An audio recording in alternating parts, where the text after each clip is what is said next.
Recorre el artista estadounidense Fran Estela centros de formación y promoción de las artes visuales en Cuba. Estrena el colectivo Teatro Tuyo, puesta en escena en la oriental provincia de Las Tunas. Y entregan a 3 destacados profesionales de la prensa el Premio Nacional de Periodismo José Martí. Hoy conocemos sobre la obra de uno de ellos.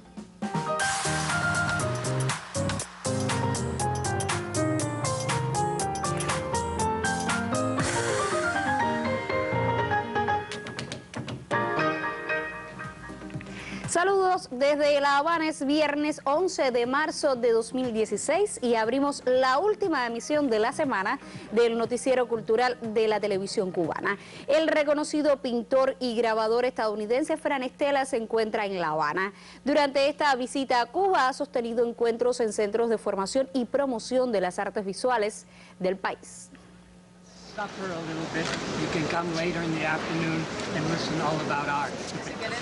Fran Estela, una de las figuras más destacadas del minimalismo y la abstracción postpictórica, transita los principales centros relacionados a las artes visuales del país.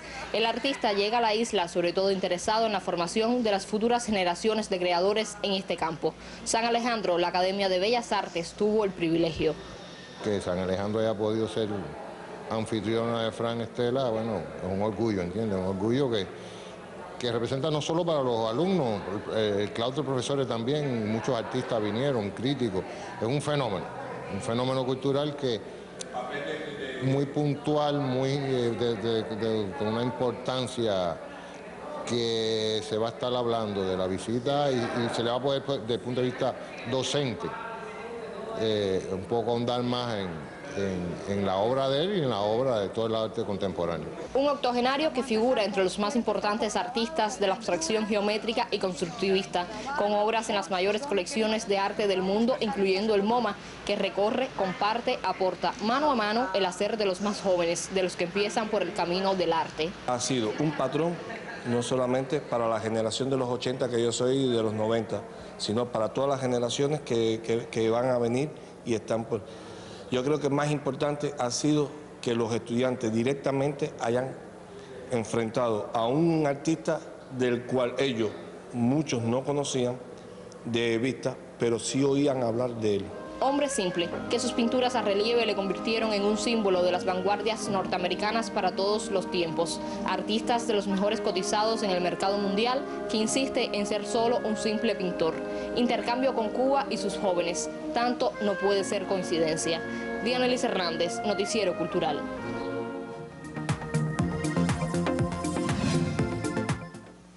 Iniciamos nuestro recorrido por lo que publican las secciones culturales de otros medios de prensa.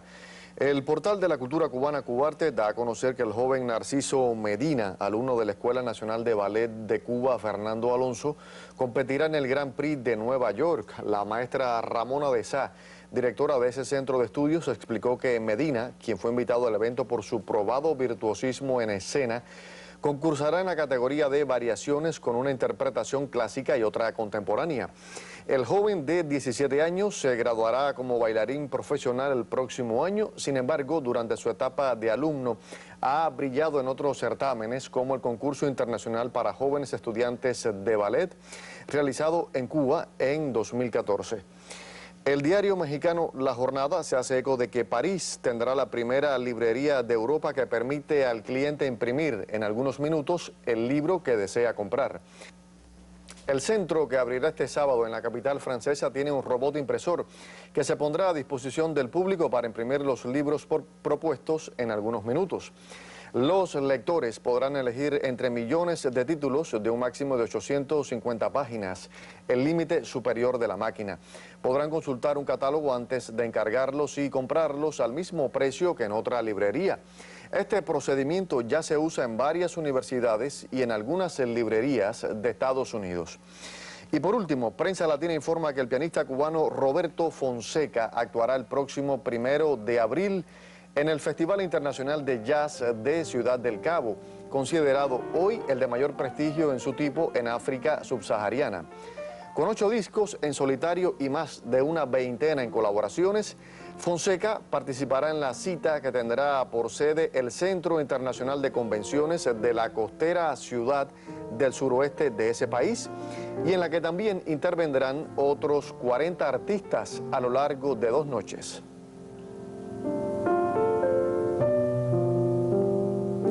Y así termina nuestra revista de prensa, Indira. Nos vemos con toda seguridad el lunes. Buen fin de semana. Muchísimas gracias, Dios. También excelente fin de semana para ti. Vamos a hacer nuestra primera pausa. Al regreso, la periodista Magda Rezic recibirá en el estudio al actor Roberto Gasio, quien celebra mañana 75 años de vida. Usted no se vaya.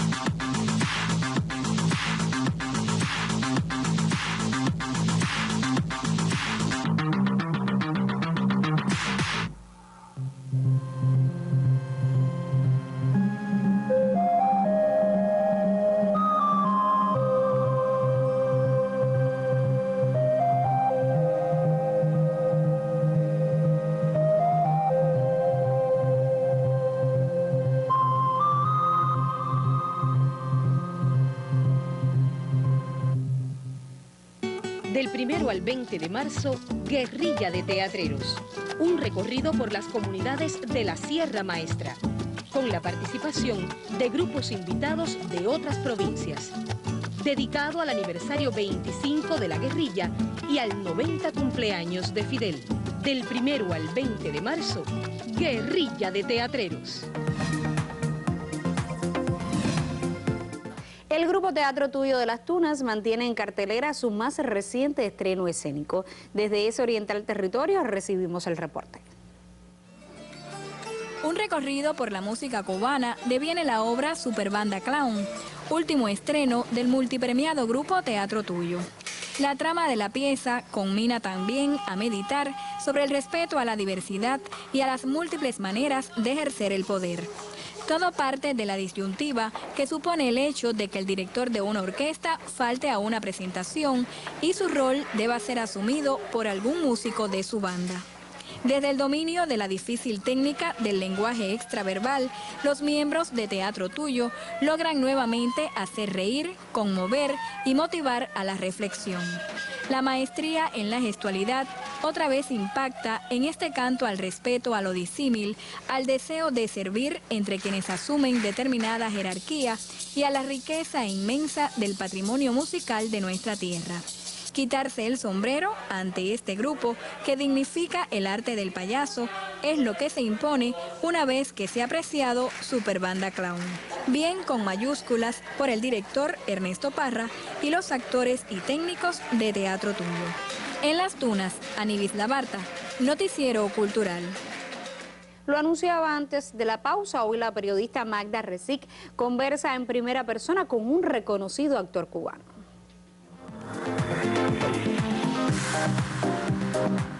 En primera persona vamos a disfrutar mucho hoy de la presencia de alguien que ha formado a generaciones de amantes de las artes escénicas, que él mismo es un actor y un hombre de las tablas tan reconocido, que ha recibido los más importantes premios que puedan darse en el teatro en el país y que además suma a su experiencia esa de ejercer el criterio sobre las artes que tanto cuesta a quien las ejerce.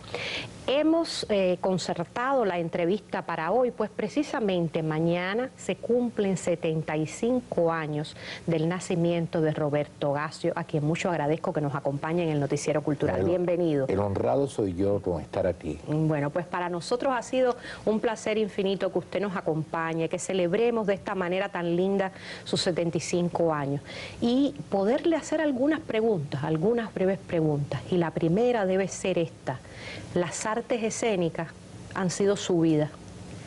¿Fueron una suerte de semillita naciente en la infancia, en la primera infancia, o ha sido algo que eligió después con el correr de los años? Bueno, si supieras, yo de niño no actué nunca, pero sí recuerdo que en la adolescencia hacía selección de los mejores artistas de la radio que yo oía. Así que ese fue mi primer contacto con la teatrología, con la crítica y con los concursos que he estado mucho de jurado. Entonces fui un jurado particular, yo hacía hasta diplomitas, pero después no los entregaba. A veces entregué a algunos artistas de la televisión, pero hacía de la radio y de la televisión selección de... como si fuera un jurado de un concurso. Pero ya cuando me empecé a ir al teatro, a las salitas teatro en los años 50 y pico, me entró el deseo de conocer, de actuar. Entonces me enteré de la Academia Municipal de Artes Dramáticas, que ya desapareció hace años, y allí fui y gané una beca, porque los estudios eran gratuitos, y ahí me toma la revolución, ya entra la revolución en 59, y soy de los miembros del primer grupo de ¿cómo se llama? De alumnos, de alumnos que formamos una asociación de alumnos, que fue en 59. Terminé en el 61 y empecé a entrar en los grupos de teatro, a trabajar como actor. La actuación, ¿en qué consiste? ¿Qué es actuar? Oh, esa es una pregunta difícil, pero yo creo que actuar es ser verdadero, es ser orgánico, ser sincero, decir la verdad con lo que tú estás, el personaje que te toca interpretar, hacer lo tuyo, pero no para adaptarlo a ti, sino para tú entrar en él, pero ser muy honesto y muy verdadero con él.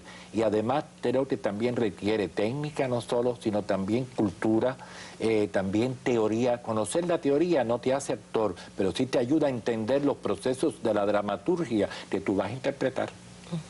Y ya que habló de la teoría, vámonos a la crítica.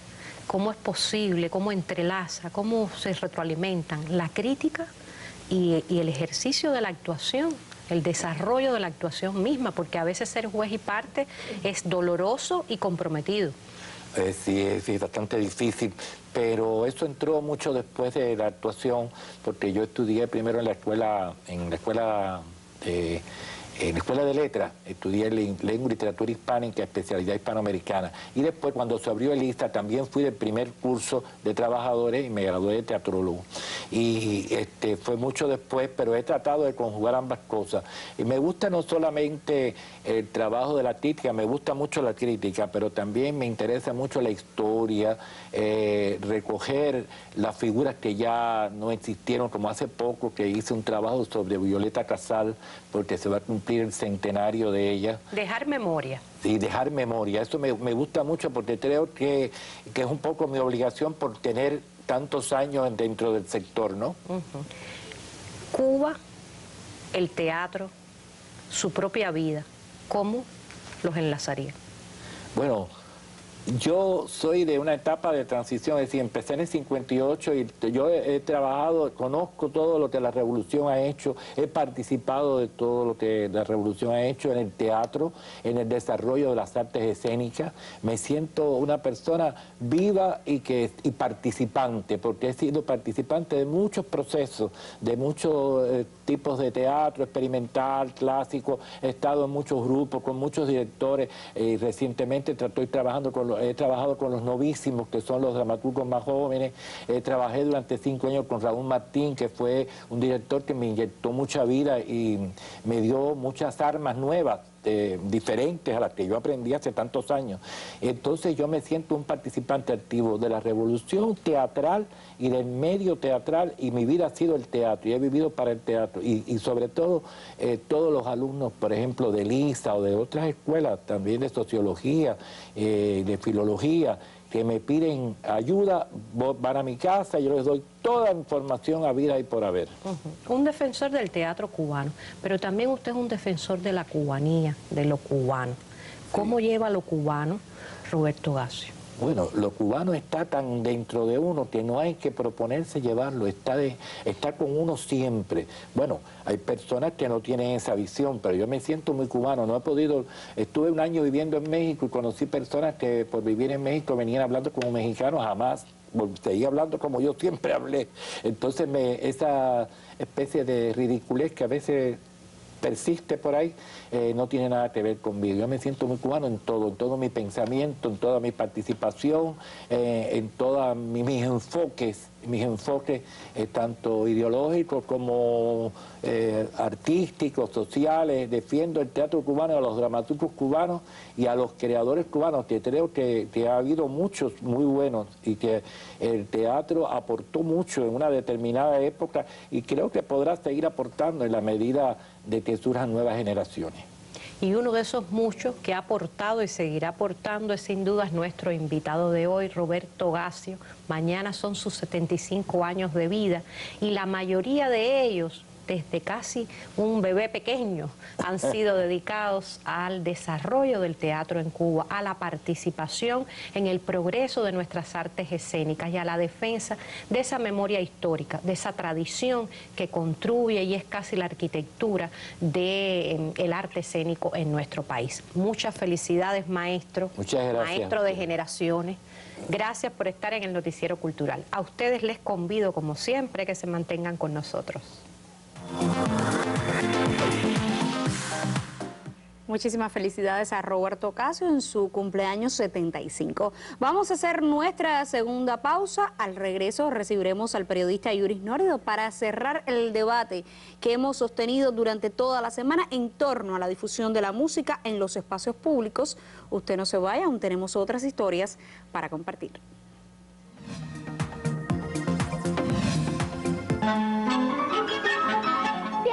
De marzo al 4 de abril en Guantánamo, titereando en la ciudad. Con talleres, conferencias, funciones y mucho más.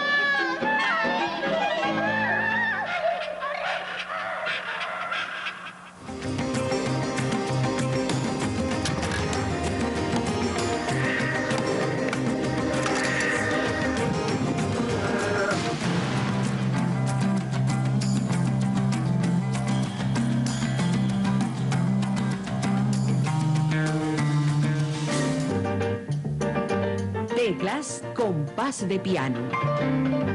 Del 10 al 17 de marzo, encuentro de pianistas populares.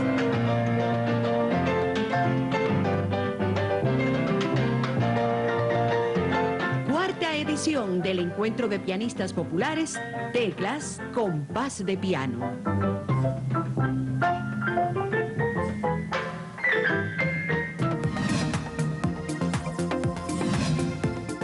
Durante esta semana hemos dedicado nuestra sección Contrapunteo al tema de la difusión de la música en espacios públicos. Hoy el periodista Yuris Norido cierra el debate y ofrece nuestra opinión editorial.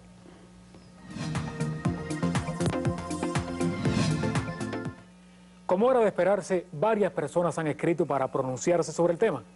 Permítame resumirles las dos ideas que más se repiten. Por un lado, los que piden que se regule la música que se difunde en los espacios públicos. Por el otro, los que reclaman respeto para el gusto personal de los que difunden esa música. Pudiera parecer que son dos opiniones contrapuestas, pero no tanto. Yo creo que hay que partir de una distinción que hizo ayer la musicóloga Marta Bonet, las claras diferencias entre los espacios privados y los espacios públicos. En los espacios privados de cada quien está clarísimo que nadie puede venir a regular nada, como no sea el volumen de la música, para que no constituya una agresión a la tranquilidad ciudadana. Nadie puede decirle a usted qué música tiene que poner en su casa, en su fiesta particular, en su MP3 o celular. Usted no le está imponiendo nada a nadie y nadie se lo puede imponer a usted. Pero en los espacios públicos sí hay que tomar en cuenta algunos aspectos. Primero que todo, la función social de ese espacio, las personas que acuden, que lo utilizan, la inserción de ese espacio en un contexto. Lo voy a poner clarito. A nadie se le ocurriría poner una sinfonía de Mozart en un bailable de carnaval. Tampoco deberíamos tener que escuchar un reggaetón agresivo y vulgar en una cafetería o en un almendrón. Lo primero no pasa nunca. Lo segundo, más de la cuenta. Lo más problemático de esta circunstancia es que hay que apelar al sentido común y a la conciencia de la gente, porque, como también apuntaba Marta Bonet, no hay normas jurídicas para regular la música que se ofrece en cafeterías, restaurantes, parques, medios de transporte, centros educativos. Solo se regula el volumen. Y hay que decirlo con todas sus letras. Esas leyes se violan constantemente con una impunidad preocupante. La contaminación auditiva de esta ciudad y de otras, por ejemplo, ameritaría en sí misma un contrapunteo. Ahora bien, Sí hay medidas puntuales de algunas empresas que no se toman en cuenta y aparentemente no pasa nada. Tengo entendido, por ejemplo, que en los ómnibus urbanos o de transporte interprovincial no se puede poner determinada música a determinado volumen. Y eso lo ignoran muchísimos choferes. En mi opinión, no se debería poner ninguna música. Imagínense el reto que implica tratar de complacer a todo el que viaja en un ómnibus. Y si alguien, por ejemplo, no quiere viajar con música, hay que imponérsela. Debemos hacer otra aclaración, pues algunos no lo tienen claro. Si usted tiene una cafetería, o una peluquería, o un taxi, o cualquier otro negocio, ese negocio no es su casa. La respuesta que te dan algunos choferes de Almendrón está absolutamente fuera de lugar. Si no te gusta la música que pongo, puedes bajarte. Este es mi carro. Nadie tiene derecho a poner un tema con malas palabras, por ejemplo, en un auto que ofrece un servicio público, aunque no esté escrito en una ley. Es cuestión de educación formal, de sensibilidad, de cultura. Se supone, vaya, se cae de la mata, que en una actividad de una escuela no se deba poner música a todas luces vulgar, inadecuada, lesiva a la sensibilidad. Y no hacen falta inspectores para velar por eso. Deberían bastar los directivos y los maestros de las escuelas. Hay muchas subjetividades en juego. Son muchos los espacios, mucha la gente que decide, disímiles los niveles culturales. Alguien escribió, comparto la música que tengo, la que consigo, la que me gusta. Y eso tiene su lógica, indudablemente. Pero hay que valorar más la opinión especializada. Hay que tener en cuenta, a la hora de programar en los espacios públicos, que la política cultural del país es una sola y que está perfectamente definida. Tenemos un riquísimo acervo musical. Debemos aprovecharlo. Queda mucho en el tintero. El tema merita otro 4 punteo. Indira. Muchísimas gracias, Yuri. Pues entonces lo haremos. Buen fin de semana también para ti. Nosotros seguimos con otras noticias. Hablemos precisamente ahora de un excelente espacio de esos que la gente agradece. El grupo Toda Luz y Toda Mía de Santi Spíritus tiene un nuevo espacio para promover la literatura y la música campesina. La Dirección de Cultura y Arte de esa provincia acogerá mensualmente en su sede a estos defensores de la 10ª. Santi Spíritus tiene un patio reservado a la 10ª. La parranda típica estrenó el nuevo espacio cultural. Desde el municipio de Cabaiguán también llegaron los artistas. La Peña Jesús Perezosa presentó a las tonadistas, los improvisadores y a un pequeño defensor de la música campesina. Carlos Humberto pidió cantar en Mi mayor y el público aplaudió su talento. Él integra uno de los talleres de repentismo infantil de la provincia de Santi Spíritus. Frutos de ese trabajo son las niñas y los niños que escogieron de la música sus acordes más cubanos. Merari Mangli Carrillo, gestora del grupo Toda Luz y Toda Mía, agradeció a la Dirección Provincial de Cultura y Arte de Santi Spíritus por convertir su patio en un lugar que respira identidad nacional. Los momentos de contralectura estuvieron dedicados a las 10º de Celestina García Palmero.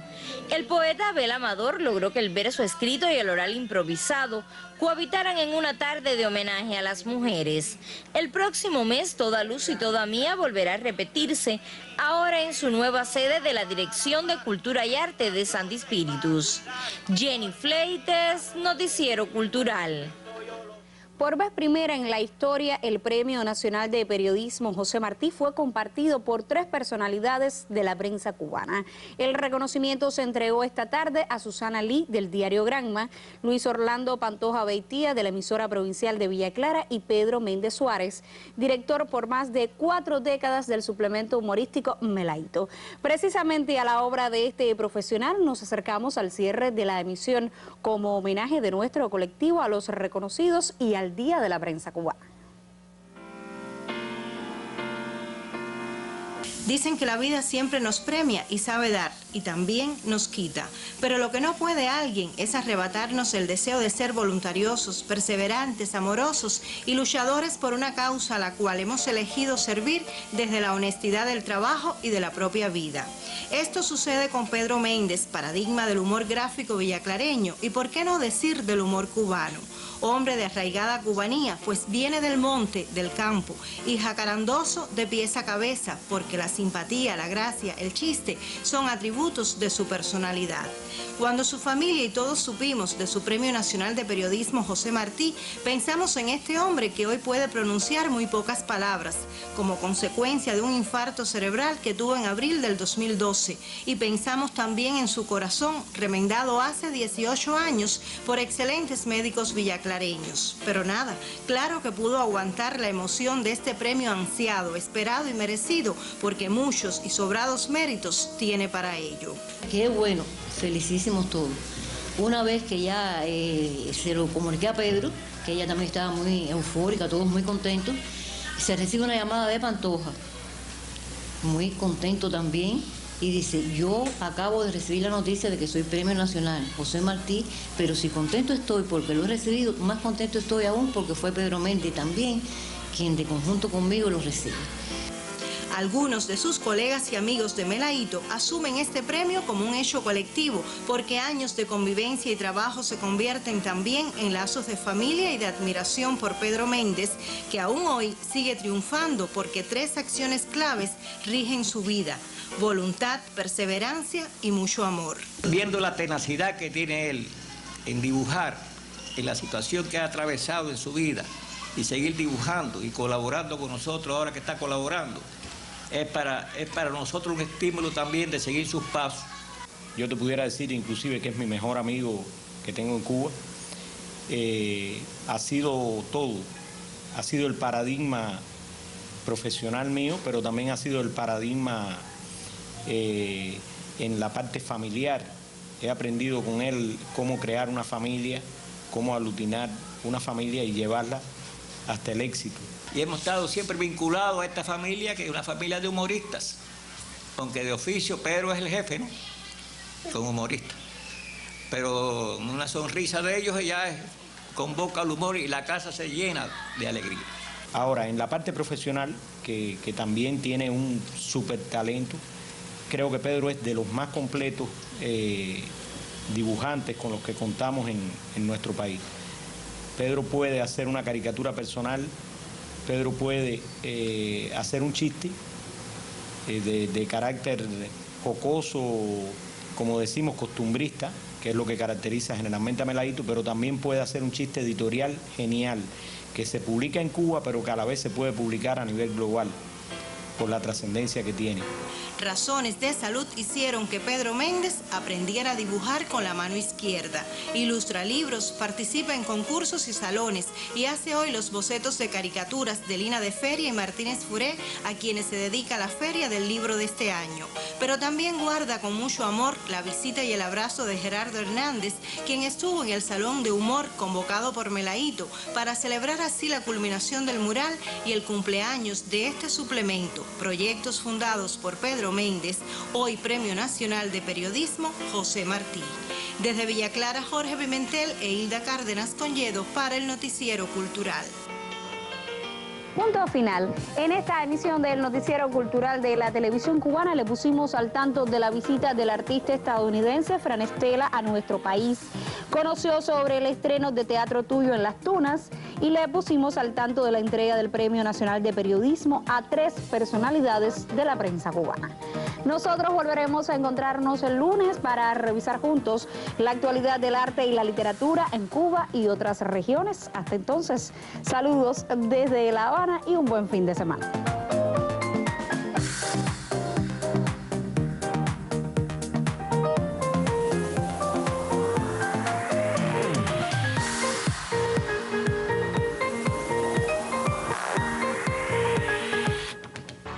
Desde el 11 y hasta el 19 de marzo, Feria Internacional Agroindustrial Alimentaria FIAGROP 2016.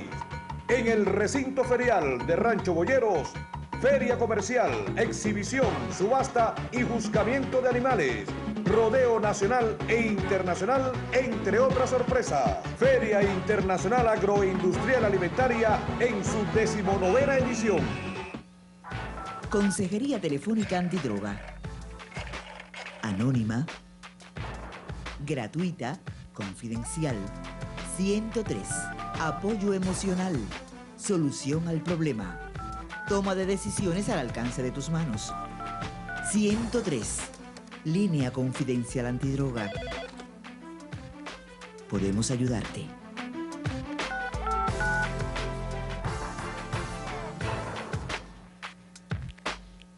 Sonando en Cuba. Comienzan las audiciones. Para la zona oriental, 8, 9 y 10 de marzo, en el Teatro José Joaquín Palma, Ciudad de Bayamo. Para la zona central, 15, 16 y 17 de marzo en el Teatro La Caridad de Santa Clara. Y para el occidente, 29, 30 y 31 de marzo en la Sala Atril del Teatro Karl Marx. Sonando en Cuba, el evento musical del año.